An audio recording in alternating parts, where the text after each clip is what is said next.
বিমানবন্দরে আটক নুসরাত ফারিয়া এবং এই মুহূর্তে ডিবি কার্যালয়ে আনা হচ্ছে। আপনাদের সরাসরি যুক্ত করেছি কালের কণ্ঠ ফেসবুক পেজ থেকে এবং এই মুহূর্তে আমি রয়েছি আব্দুল হামিদ। একটু যদি বলে রাখি যে মূলত জুলাইয়ের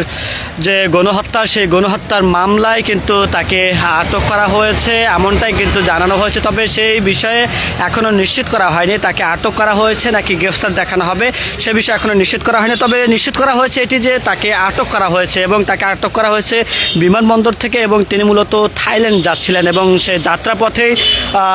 ইমিগ্রেশন পুলিশ তাকে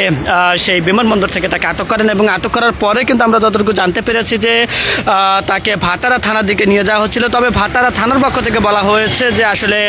ভাটারা থানায় নয় তাকে ডিবি কার্যালয়ে নিয়ে যাওয়া হচ্ছে এবং হয়তোবা আর কিছুক্ষণ পরে তাকে এই যে ডিবি কার্যালয় রয়েছে সেই ডিবি কার্যালয়ে কিন্তু নিয়ে আসা হবে এবং তিনি এখন কিন্তু পথিমধ্যে রয়েছেন। একটু যদি বলে রাখি যে এই যে নুসরাত ফারিয়া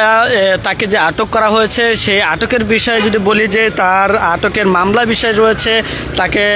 জুলাইয়ের সময় গণহত্যার বিষয়ে কিন্তু ভাটারা থানায় একটি হত্যা মামলা রয়েছে এবং সেই হত্যা মামলার বিষয়ে মূলত তাকে গ্রেফতার দেখানো হতে পারে। তবে এখনও কিন্তু গ্রেফতার দেখানো হয়নি। এই মুহূর্তে তাকে এই ডিবি কার্যালয়ে আনা হবে এবং তাকে জিজ্ঞাসাবাদ করা হবে এবং এরপরে হয়তো বা সিদ্ধান্ত জানানো হবে যে আসলে তাকে আটক করা হবে নাকি তাকে গ্রেফতার দেখানো হবে সে বিষয়ে কিন্তু সিদ্ধান্ত জানানো হবে। তবে এই মুহূর্তে কিন্তু এই যে ডিবি কার্যালয় সেই ডিবি কার্যালয়ে কিন্তু এখনও আনা হয়নি সেটি কিন্তু আমরা জানি।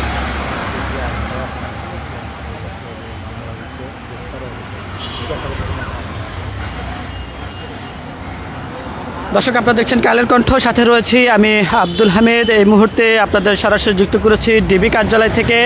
এবং ডিবির মেইন ফটক থেকে আপনাদের দেখানোর চেষ্টা করছি। আর কিছুক্ষণ পরে হয়তোবা এই যে ডিবি কার্যালয় সেই ডিবির কার্যালয়ে নিয়ে আসা হবে ফারিয়াকে এবং তাকে এখানে এনে জিজ্ঞাসাবাদ করা হবে এবং এরপরে আইনি যে প্রক্রিয়া যেটি রয়েছে সেই আইনি প্রক্রিয়াগুলো তারা কিন্তু চালাবেন এবং আমরা যতটুকু সর্বশেষ যতটুকু জানতে পেরেছি তাকে গ্রেফতার দেখানো হবে এবং গ্রেফতার দেখে আসলে তাকে রিমান্ড নেওয়া হবে কিনা সে বিষয়ে তারা পরবর্তীতে সিদ্ধান্ত নেবে। তবে এই মুহূর্তে সংবাদ হলো যে বিমানবন্দর ইমিগ্রেশন পুলিশ তাকে কিন্তু গ্রেফতার করেছে, আটক করেছে এবং আটকের পরে কিন্তু আমরা দেখতে পেয়েছি যে তাকে ভাটারা থানায় নিয়ে যাওয়া হয়েছিল এবং সেখান থেকে বলা হয়েছে যে এই যে ডিবি কার্যালয় সেখানে নিয়ে যাওয়া হবে এবং তারা বলেছে যে এই তাকে আটক করা হয়েছে মূলত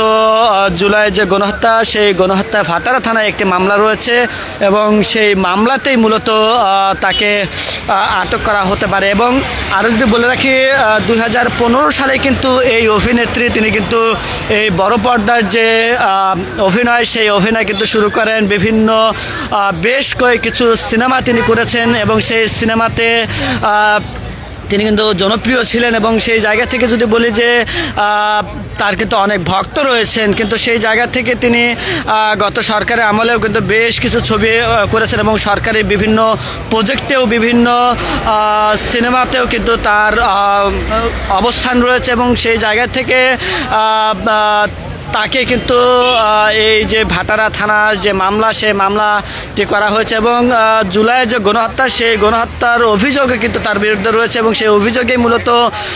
তার বিরুদ্ধে কিন্তু সেই যে ভাটারা থানা সেই ভাটারা থানা কিন্তু মামলা করা হয়েছে।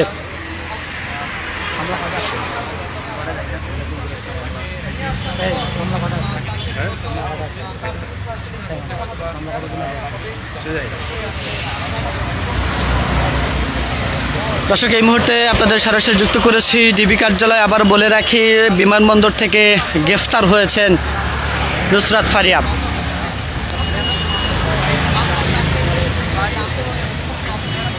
এবং গ্রেফতারের পর এই ডিবি কার্যালয়ে আনা হচ্ছে এবং ডিবি কার্যালয়ে এনে তাকে জিজ্ঞাসাবাদ করা হবে এবং জিজ্ঞাসাবাদের পরে আসলে নিশ্চিত করা যাবে যে আসলে তাকে এই যে গণহত্যার যে মামলাটি রয়েছে সেই মামলা বিষয়ে আটক করা হবে কিনা বা এই মামলা বিষয়ে তার বিরুদ্ধে রিমান্ড নেওয়া হবে কিনা এই বিষয়গুলো কিন্তু পরবর্তীতে সিদ্ধান্ত জানানো হবে আইনশৃঙ্খলা রক্ষাকারী বাহিনীর পক্ষ থেকে বা ডিবির পক্ষ থেকে সেই বিষয়ে জানাবে। এবং আমি যদি বলে রাখি যে এর আগে আমরা দেখতে পেয়েছিলাম যে কণ্ঠশিল্পী মমতাজ, তাকে কিন্তু আটক করা হয়েছিল এবং তাকে আটক করে এই মুহূর্তে কিন্তু তিনি জেলে রয়েছেন, কারাগারে রয়েছেন এবং মূলত তার বিরুদ্ধেও কিন্তু এই যে গণহত্যা, সেই গণহত্যার মামলা কিন্তু রয়েছে। দর্শক, আপনারা দেখছেন কালের কণ্ঠ, সাথে রয়েছি আমি আব্দুল হামিদ।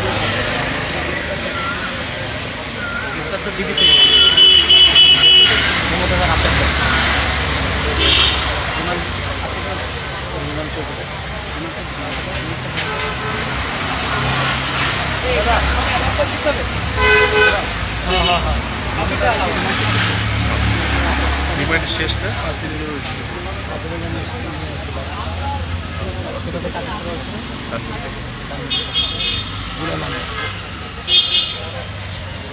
দর্শক, যেটি বলছিলাম যে এর আগে কণ্ঠশিল্পী মমতাকে আটক করা হয়েছিল এবং তার বিরুদ্ধে সেই জুলাই মামলা ছিল এবং সেই মামলায় কিন্তু তাকে রিমান্ডও নেওয়া হয়েছিল 5 দিনের এবং সেই রিমান্ডও কিন্তু নেওয়ার পরে কিন্তু আবারও কিন্তু তাকে হয়তোবা কাল পরশু হয়তোবা তাকে আবারও আদালতে তোলা হবে, আবারও হয়তোবা রিমান্ড চাওয়া হতে পারে। তবে তিনি কিন্তু গত সরকারের আমলে কিন্তু এমপি নির্বাচিত হয়েছিলেন টাঙ্গাইল থেকে এবং এরপরে কিন্তু মূলত তিনি গত যে নির্বাচন ছিল সেই নির্বাচনে কিন্তু তিনি মনোনয়ন পাননি, যার কারণে তিনি কিন্তু নির্বাচিত হতে পারেননি এবং সেই জায়গা থেকেই মূলত বলা হয় যে তিনি এই যে গণহত্যা গত জুলাই আগস্টে সেই গণহত্যার সাথে তিনি জড়িত ছিলেন এবং সেই অভিযোগেই মূলত তার বিরুদ্ধে মামলা হয় এবং সেই মামলায় কিন্তু তাকে কিন্তু রিমান্ড দেওয়া হয়। এবং আজ কিন্তু যেটি সর্বশেষ সংবাদ যদি বলে রাখি যে নুসরাত ফারিয়াকে আটক করা হয়েছে বিমানবন্দর থেকে। থাইল্যান্ড যাওয়ার পথে কিন্তু তাকে ইমিগ্রেশন পুলিশ তাকে কিন্তু আটক করেন এবং আটক করার পরে কিন্তু আমরা জানতে পেরেছি যে তাকে ভাটারা থানায় নিয়ে যাওয়া হয়েছিল এবং সেখান থেকে মূলত এই যে ডিবি কার্যালয়, সেই ডিবি কার্যালয় আনা হচ্ছে এবং এখানে জিজ্ঞাসাবাদ করা হবে এবং সেই জিজ্ঞাসাবাদের পরে আসলে সিদ্ধান্ত নেওয়া হবে তার বিরুদ্ধে গ্রেফতারি পরোয়ানা হবে কিনা বা গ্রেফতার দেখানো হবে কিনা সেই বিষয়ে। এবং পাশাপাশি যদি বলি যে গ্রেফতার দেখানোর পরে আসলে মামলা হবে কিনা বা দুঃখিত রিমান্ড নেওয়া হবে কিনা সেই বিষয়ে কিন্তু তারা জানাবেন।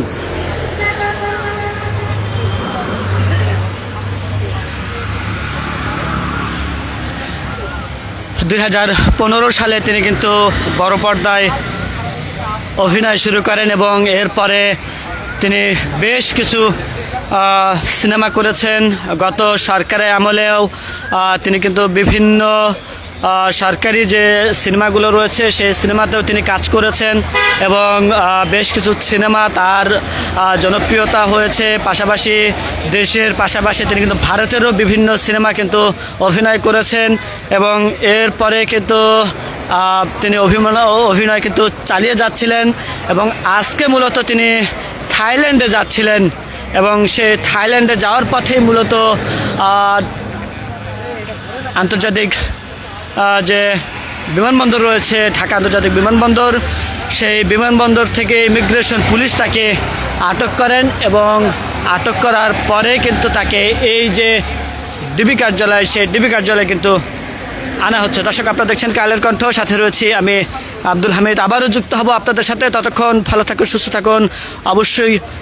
নুসরাত ফারিয়ার যে কোনো সংবাদ পেতে কালের কণ্ঠ ভিজিট করুন।